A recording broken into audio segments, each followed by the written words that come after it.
Maka di sini ada gambaran pada kita yang pertama, kalau antum sedang dibimbing oleh Allah menuju kedudukan yang tinggi, maka sadarlah teman-teman, saat yang bersamaan antum tidak akan sunyi dari rintangan-rintangan sekitaran. Catat itu baik-baik. Anda kedudukan biasa, naik luar biasa, maka hambatannya itu akan semakin meningkat, tidak sama dengan sebelumnya. Anda orang kecil, diuji dengan ujian kecil. Anda orang menengah, diuji dengan ujian menengah. Anda kedudukan yang tinggi, maka akan diuji dengan kedudukan yang lebih tinggi lagi. Maaf, Allah tidak akan menguji dedaunan dengan angin yang menerpa akar. Pasti berbeda. Karena angin ketika kedudukan semakin tinggi, maka angin semakin kencang akan menerjangnya. Yuk kita turunkan. Jenis ujiannya bisa 3. Bismillah. Tenang aja mas ya. Antum lihat aja, tulis ya. Biar saya ngapus, insyaallah. Perhatikan baik-baik. Sini. Kedudukan bersanding dengan ujian. Kalau rumus fisikanya, F berbanding lurus dengan P. Gaya berbanding lurus dengan tekanan. Jadi kalau antum misalnya, rumus asalnya F1 sama dengan F2. Gaya gerak sama dengan gaya dorong. Kalau dikembangkan ke sini, tenaga kecil begini, maka yang bunyi kecil. Kalau besar, semakin besar lagi. Nah, memahami rumus ini, F sama dengan P. F berbanding lurus dengan tekanan. Ada gaya tekanan juga yang cukup kuat. Ketika antum pukul kencang, suara kencang. Tapi ini lebih sakit kan? Tekanannya lebih kuat. Itu agak berbeda. Itu dalam persepsi positif. Dalam persepsi negatif juga bisa. Gaya berbanding lurus dengan tekanan. Semakin orang banyak gaya, semakin tertekan hidupnya. Ya? Tanya. Sekarang lihat sini. Rumus ini kalau kita turunkan lewat ayat, am hasibtum an tadkhulul jannata. Apakah Anda akan duga begitu mudah masuk surga? Walamma yatikum matalul ladzina khalau min qablikum. Sementara Allah belum menguji Anda seperti orang dulu yang dijamin surga mendapati ujian. Apa jenis ujiannya? Ini manhaj hidup kita dan kita berhenti di sini. Maaf, saya mungkin hanya 5 ayat dulu untuk hari ini ya. Massathumul ba'sa. Ujian pertama disebut dengan ba'sun. Jamaknya ba'sa. Ba'sa. Ini masih ringan. Misal, jarang ke masjid, sekarang mulai ke masjid. Begitu antum ke masjid, Allah kasih ujian. Sesuai dengan kadar niat antum. Kasih hujan gerimis. Ke masjid gak? Itu ba'sun. Begitu antum ke masjid, orang Arab katakan, nazil matar, turun hujan. La ba's, la ba'sa, la ba'sa. Gak ada masalah. La ba'sa, tidak ada masalah. Serap ke dalam bahasa Indonesia, lewat. Labas. Labas, lewat. Ringan. Berarti, kalau antum diuji dengan yang ringan, maka antum kadarnya masih ringan, akan dinaikkan kepada yang menengah. Akan yang menengah. Hati-hati betul. Kalau antum belum lulus yang di sini, maka antum akan terus sampai di sini, sampai lulus di sini. Sampai lulus. Antum mau berangkat ke masjid, gerimis bisa. Tiba-tiba nggak jadi di rumah. Istri antum mengatakan, Pak kok nggak ke masjid? Hujan mah, kan cuman gerimis. Takut teriak, Masya Allah. Padahal antum misalnya belum kuat untuk berangkat. Maka antum akan terus diuji di sini. Lihat rumusnya, Quran surah kedua ayat 286. La yukallifullahu nafsan illa. Allah tidak akan pernah menguji seorang hamba di luar kadar kemampuannya. Jadi kalau antum masih ujian yang ringan, antum diberikan yang ringan. Antum naik menengah, diberikan yang menengah. Antum naik lagi level tinggi, diberikan ujian yang berat. Menengahnya disebut dengan darrun. Waddarra, dari ba'sun jadi darrun. Jamaknya darra. Sudah menyakiti fisik. Kena fisik. Sudah melukai. Hujannya makin deras. Ya. Kalau dalam kehidupan, yang ini mungkin celaan biasa. Duh, sudah berubah ya. Masya Allah. Sekarang jilbabnya sudah panjang. Masya Allah. Duh, semakin panjang ya. Yang ingin Batman ya. Masya Allah, udah banyak. Begitu sudah mulai pakai cadar, ninja. Oh, Masya Allah. Dorna, sudah nggak enak ke fisik. Dornun. Lihat rumusnya ya. Lihat rumusnya baik-baik. Ini lebih menenangkan pada jiwa. Ketika Anda dalam level-level seperti ini artinya Allah sedang menaikkan iman Anda dalam level yang lebih tinggi lagi. Jadi ketika ada celaan menghunjam dalam lisan seseorang, sudah mulai menyakiti, itu sebetulnya pengakuan dari Allah lewat lisan orang itu, bahwa Anda sedang diangkat keimanan pada tingkat yang lebih tinggi. Ada yang mengatakan, kamu kenapa sih pakai jilbab begitu? Yang biasa aja kali. Mah, yang iman biasa sudah banyak. Saya ingin menampilkan keimanan yang luar biasa. Supaya dengan iman itu saya lebih mendoakan mama. Saya menampakkan amalan-amalan, mudah-mudahan pahalanya bisa buat mama. Masuk dengan bahasa yang baik. Masya Allah. Jadi kalau antum bisa melawan hal-hal demikian dengan bahasa yang indah, itu nyaman kepada jiwa. Kadang-kadang ada kalimat-kalimat yang tidak perlu pakai dalil, teman-teman sekalian. Kembalikan ke sini. Terakhir, wazulzilu zilzal. Zulzilu zilzal. Gempa, goyang. Dia ada ujian yang bisa menggoyangkan diri kita, membuat gempa hati kita. Antum sudah nggak kuat, kadang-kadang jalan sempoyongan, padahal nggak ada gempa di luar, cuman hati kita kayak kena goncangan. Diserang sana, serang sini, nggak bisa tidur, nggak bisa makan, tawarin ini susah, itu susah. Wazulzilu. Bahkan hatta yaqula Rasulullah walladzina amanu ma'ahu mata nasrullah. Sampai-sampai Rasul SAW, bahkan orang-orang beriman, bahkan yang setelahnya bisa mengatakan, kapan ini berakhir? Akan tiba masa Anda mengalami satu situasi sampai Anda mengatakan, kapan berakhirnya yang seperti ini? Serang, serang, serang. Perhatikan, jika Anda berada pada level ini, saya ucapkan selamat kepada Anda. Karena Anda akan diangkat pada kedudukan yang tertinggi di antara sekian ujian yang ada. Zuzan. Artinya Allah akan naikkan Anda pada derajat yang tinggi.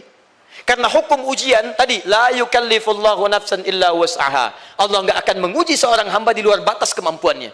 Jadi kalau Anda sudah dipandang oleh Allah siap menerima yang ini, maka Anda akan diberikan zilzal. Kalau Anda nggak mampu, Anda hanya akan diberikan darra atau ba'sun. Dimohon maaf, kalau di antara jamaah yang hadir saat ini, Anda merasa sedang punya masalah yang berat, membuat hati Anda goyah, saya ucapkan pada Anda, dari sekian hamba Allah yang ada di muka bumi, cuman Anda yang diberikan itu. Artinya Allah akan mengangkat derajat Anda. Ayo bahagia. Dan yakinlah, bukan orang lain yang dititipkan, Anda yang diberikan. Allah percaya pada Anda, kenapa Anda tidak yakin? Bukan orang lain.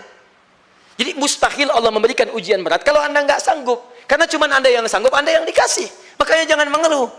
Jangan katakan, ya Allah, kenapa saya, ya Allah? Why me? Kata Allah, why not? Kamu yang bisa. Yang lain tidak. Dan tanpa harus Anda menuliskan status. Memang cuma saya yang sanggup. Oh, Masya Allah. Gak usah. Sadari. Kalau bukan sayang, Allah itu punya sifat adil. Gak mungkin menukar sesuatu di luar kadarnya. Antum tahu cicak? Halo? Jangan katakan wallahu alam, cicak. Cicak, baik. Bagaimana aktivitasnya? Merayap. Di mana? Dinding. Apa makanannya? Nyamuk. Nyamuk bagaimana aktivitasnya? Terbang. Pertanyaan saya, di mana keadilan Allah menjadikan makhluk yang merayap makanannya terbang? Kalau nyamuk masuk kategori pertama tadi, pintar dan tahu dirinya pintar, jadi mainan cicak. Cicak, ayo tangkap. Cicaknya cuma merayap, dianya terbang. Beruntungnya nggak ada nyamuk yang jenius. Tapi yang paling hebat, perhatikan bagaimana lisan orang tua kita menanamkan kalimat-kalimat untuk menanamkan tauhidullah subhanahu wa ta'ala. Cicak-cicak diam-diam merayap. Perhatikan, yang Allah tuntut pada cicak, merayap kamu. Walaupun cuma diam-diam. Lihat baik-baik, diam-diam merayap. Datang seekor, Masya Allah, ketika dia merayap, nyamuk datang. Lihat, bukan cicak mendatangi nyamuk, tapi nyamuk mendatangi cicak. Kalau cicak tidak merayap, mustahil nyamuknya datang. Allah hanya tunjukkan, kamu merayap ya, nyamuk datang. Sekalipun dia merayap, cuman diam-diam, nyamuknya datang. Jadi hukum Allah itu kalau dipatuhi, nikmat kehidupan. Cicak gak merayap, nyamuk gak datang. Cicak merayap, nyamuk datang. Datang seekor nyamuk. Setelah itu, silakan. Ya. Jadi kalau kita teman-teman ikuti hukum Allah, mau berat, alhamdulillah. Mau ringan, alhamdulillah. Ya mau sedang, alhamdulillah. Begitu diangkat, artinya ada pengakuan dari Allah, iman kita akan diangkat. Cuman, bahasa Nabi Ya'qub alaihissalam kepada Yusuf alaihissalam, mesti ada persiapan dalam mengatasi itu semua. Tidak cukup hanya mendiamkan saja. Maka kata Nabi Ya'qub, jangan kisahkan dulu. Bikin dulu pemetaan-pemetaan untuk mudah mengatasi itu semua. Ini poinnya. Anda harus punya rencana.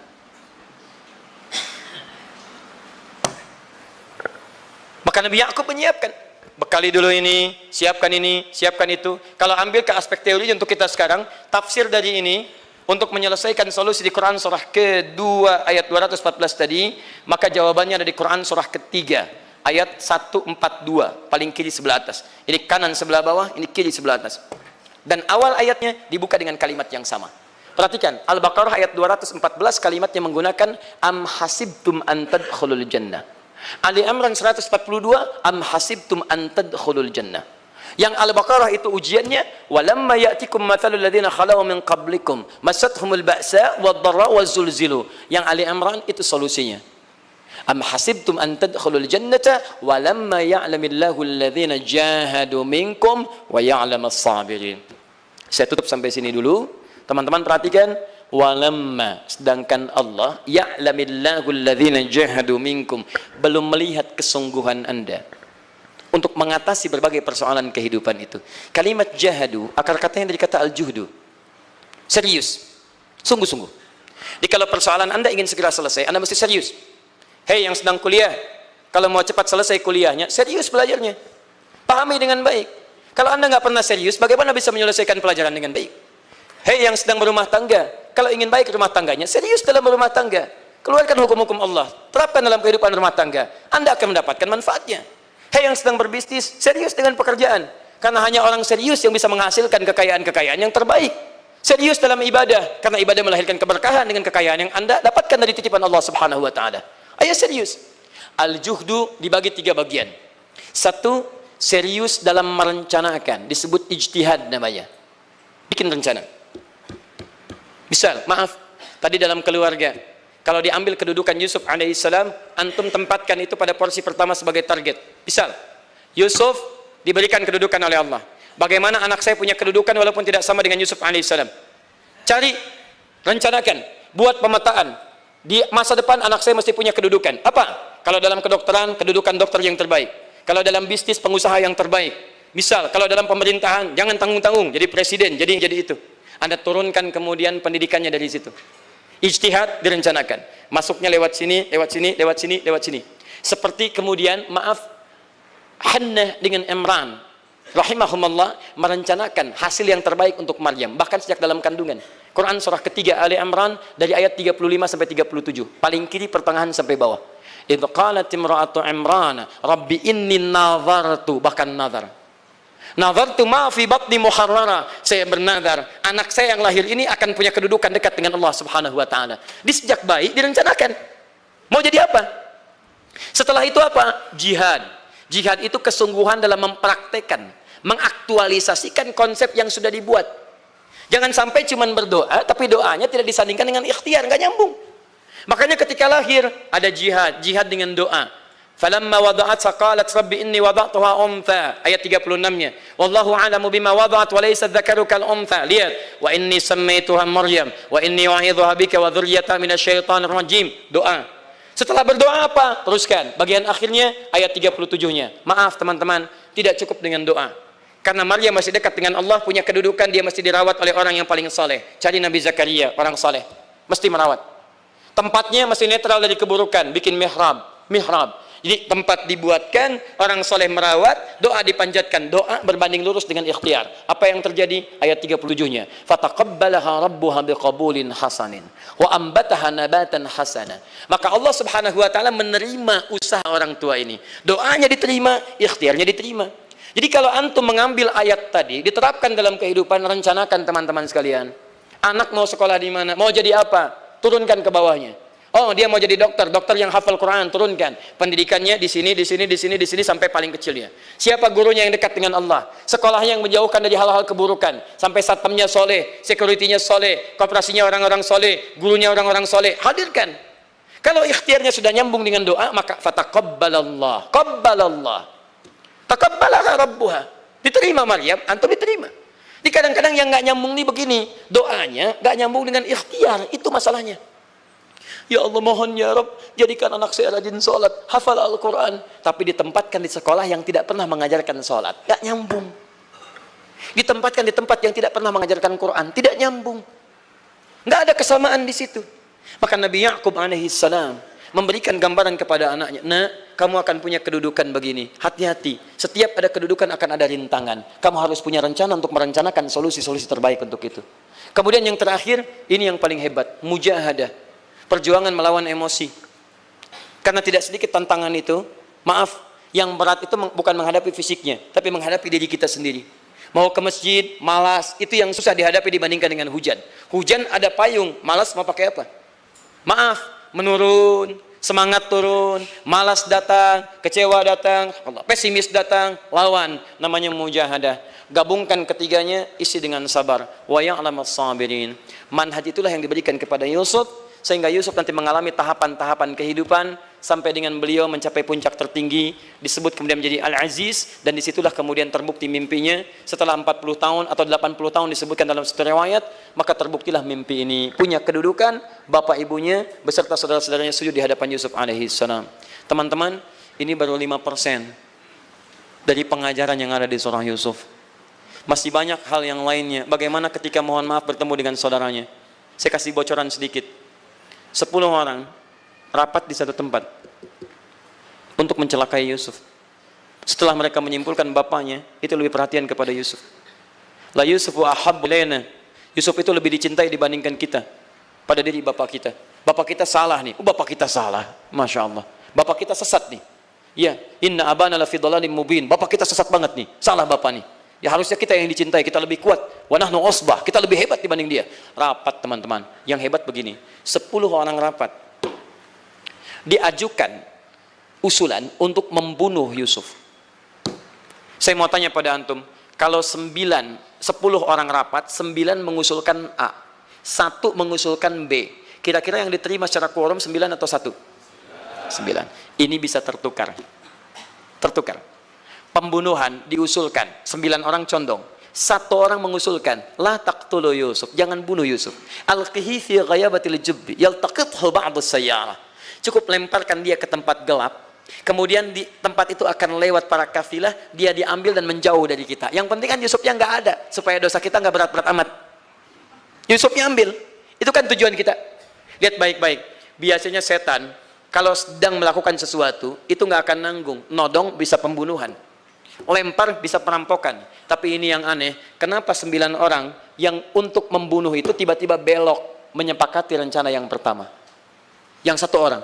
9 orang, 10 orang rapat, 9 punya A. Tiba-tiba yang 9 berpindah kepada yang B yang cuma 1 orang. Kenapa bisa terjadi? Ada rahasia di situ. Kapan rahasianya? Kapan-kapan kita bahas lagi.